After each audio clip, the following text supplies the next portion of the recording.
Olá galera, tudo jóia? 100% mil por hora? Então, tá bom. Para quem me conhece, sou o professor Valdir Júnior. Para quem não me conhece, também sou o professor Valdir Júnior e esse é o História Mal Cantada. Senhores, nessa sequência de vídeos nós vamos falar sobre o Brasil holandês, um total de 4 vídeos, ok? Esse é o vídeo de número 1. Acompanhe aí, ó, na tela. Para início de conversa, senhores, nós devemos falar sobre a União Ibérica. O nosso assunto é o Brasil holandês, mas para entender por que os holandeses vieram para o Brasil, nós temos que entender o que foi a União Ibérica. Mas antes de explicar o que foi a União Ibérica, nós vamos definir os termos. Você está vendo aí na tela, né? Definindo os termos. Se você for lá no dicionário, senhores, e procurar o que significa a palavra ibérico, você vai encontrar o seguinte, ó. Ibérico significa aquele que pertence ou se refere à Península Ibérica. Se você procurar o que significa península, você vai ver porção de terra cercada de água por todos os lados, com exceção de um, por meio do qual está ligado ao continente. Quais os países, senhores, estão localizados na Península Ibérica? Espanha e Portugal, Portugal e Espanha. Eu sei que você sabia disso, mas ainda assim eu quis colocar para ficar um pouquinho mais claro. Pois bem, então o que foi a União Ibérica? A união das duas coroas.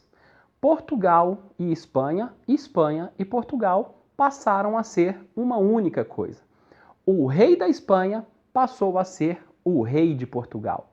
Isso aconteceu, senhores, no ano de 1580 e vai durar até o ano de 1640. Mas o que rolou? Qual foi a treta que fez com que a coroa portuguesa fosse parar nas mãos de um rei espanhol? Vamos entender isso, a treta, em alguns pontos. Primeiro round. Portugal tinha um rei chamado Dom Sebastião. E esse cara morreu sem deixar herdeiros. Ele não tinha filhos.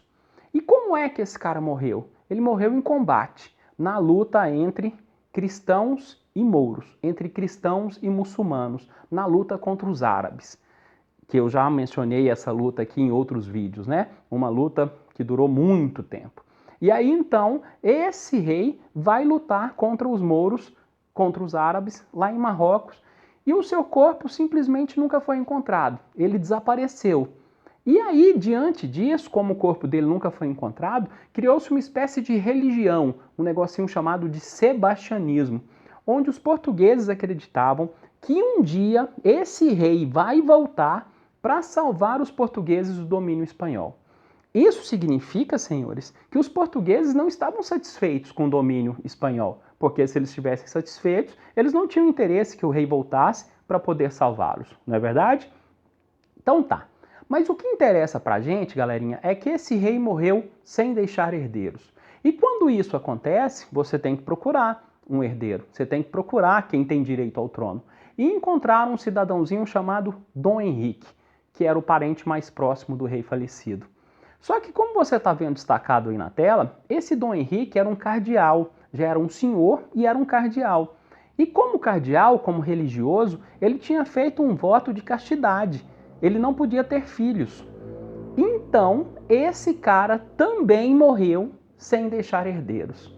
E aí, então, o trono português está vazio. O que acontece? É preciso procurar um rei. De novo, a situação começa. Temos que procurar um rei para ocupar o trono português. É aí que entra o rei da Espanha, o Filipe II. Esse era o parente mais próximo. Ele era neto do antigo rei de Portugal e ele então percebe a chance de assumir o trono português. Não é coincidência, galerinha. É porque nessa época a galera casava com esses interesses. As famílias nobres se casavam entre si justamente para se fortalecerem. Então os reis eram todos parentes. E é por isso que os reis eram loucos para ter filhos, homens que pudessem deixar herdeiros para assumirem o seu trono, para que a dinastia não acabasse. Mas esses reis portugueses vacilaram e não deixaram herdeiros. É assim que o trono vai parar, então, nas mãos de um rei espanhol. Essa tarefa, senhores, acabou sendo facilitada porque alguns nobres portugueses, não era unanimidade, mas alguns nobres portugueses acreditavam que a união entre Portugal e Espanha favorecia os portugueses, já que os espanhóis eram poderosos. Então isso facilitou o domínio espanhol e fez com que Espanha e Portugal se tornassem um só.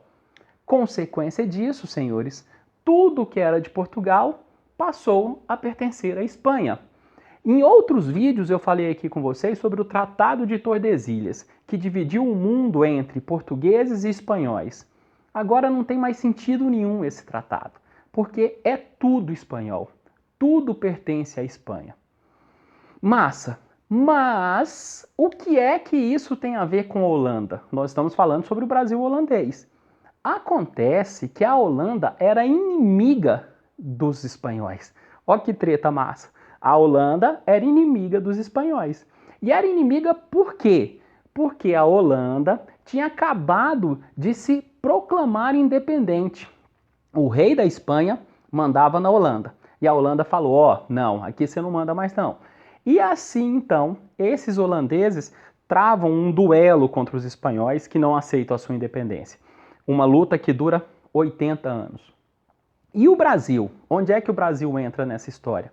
Não se esqueça, agora o Brasil é espanhol. Ele não é mais português, agora o Brasil é espanhol. Em um outro vídeo, galerinha, eu falei para vocês que os holandeses financiavam a indústria açucareira brasileira. Eles eram os principais fomentadores dessa indústria açucareira. Eles ajudavam na construção dos engenhos, na compra de escravos, no comércio, lucravam com o comércio desse açúcar. E agora, Brasil e Holanda são inimigos. São inimigos porque o Brasil é espanhol e a Espanha é inimiga da Holanda.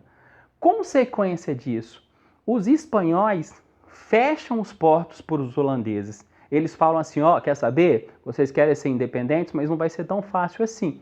As nossas colônias não fazem comércio com os senhores. Os portos estão fechados.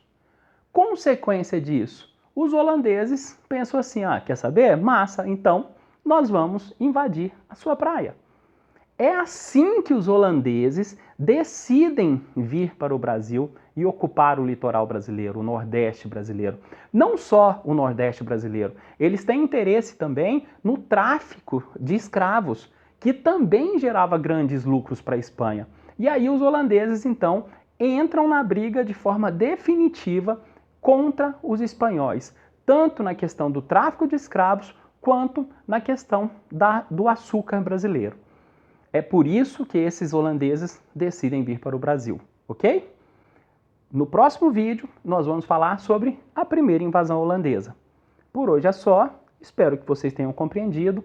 Muitíssimo obrigado pela atenção, valeu, fui!